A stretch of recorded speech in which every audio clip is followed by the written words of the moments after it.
Baik, sekarang kami akan mereview materi pekan ke-6. Jadi di materi pekan ke-6 ini merupakan foundation of planning. Jadi pengertian dari perencanaan itu sendiri merupakan sebuah aktivitas manajerial utama meliputi penetapan tujuan, penyusunan strategi, dan pembuatan rencana kerja. Ini tuh penting karena memberikan arah, mengurangi ketidakpastian, menghindari pemborosan, dan menjadi dasar proses pengendalian. Kemudian selanjutnya terdapat elemen perencanaan. Yang pertama itu ada goals atau tujuan, itu merupakan hasil yang ingin dicapai organisasi. Kemudian terdapat plans, rencana, yaitu cara atau langkah untuk mencapai tujuan tersebut. Selanjutnya itu jenis tujuan, itu yang pertama ada financial goals, itu merupakan terkait kinerja keuangan, dan strategi goals itu terkait posisi organisasi. Selanjutnya itu ada jenis rencana. Jenis rencana yang pertama itu adalah strategic plans, yaitu jangka panjang, arahan besar organisasi. Selanjutnya ada organizational plans, dia itu bentuknya jangka pendek dan untuk aktivitas sehari-hari. Yang ketiga ada specific plans, dia itu jelas dan terstruktur. Untuk selanjutnya ada directional plans, ada itu fleksibel, terus dia pedomannya umum. Selanjutnya ada standing plans, itu sesuai SOP, terus kebijakan dan regulasi. Dan yang terakhir itu ada single use plans, dimana itu mengenai program, proyek, dan anggaran. Nah, selanjutnya itu ada management by objective atau MBO, dimana itu tuh tujuan yang ditetapkan bersama antara manajer dan karyawan.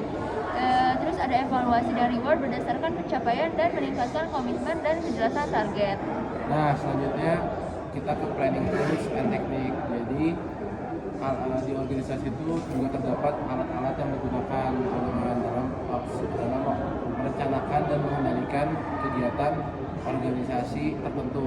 Pertama, environmental scanning, yaitu proses mengumpulkan informasi tentang lingkungan eksternal, termasuk di dalamnya ada competitive intelligence, yaitu mempelajari pesaing dari organisasi kita itu apa. Terus kedua ada forecasting tadi bagi dua, ada forecasting kuantitatif dan forecasting kualitatif. Kalau kuantitatif itu pasti menggunakan metode matematis, kalau kualitatif itu pasti menggunakan opini dari seorang ahli tertentu. Lalu ada namanya benchmarking itu memberikan proses organisasi dengan best practice dari perusahaan lain. Lalu yang keempat ada budgeting.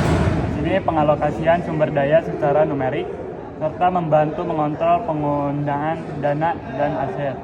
Lalu yang kelima ada scheduling tools. Di sini terdapat 3. Yang pertama itu ada Gantt chart.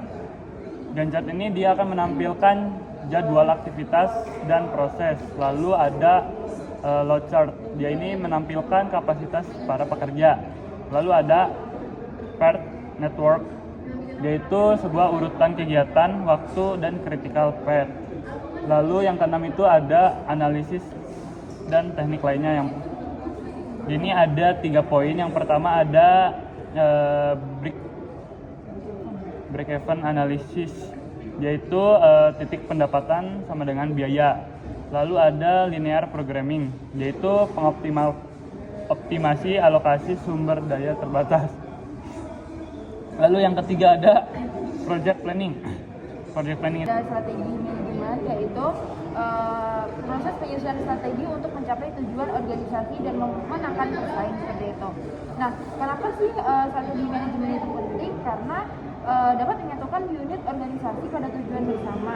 Nah, setelah itu ada juga proses manajemen strategi. Terdapat 6 langkah. Yang pertama itu adalah mengidentifikasi misi, kemudian ada analisis eksternal, kemudian ada analisis internal, kemudian ada merumuskan strategi berdasarkan SWOT, kemudian implementasian, kemudian yang terakhir adalah mengevaluasi strategi.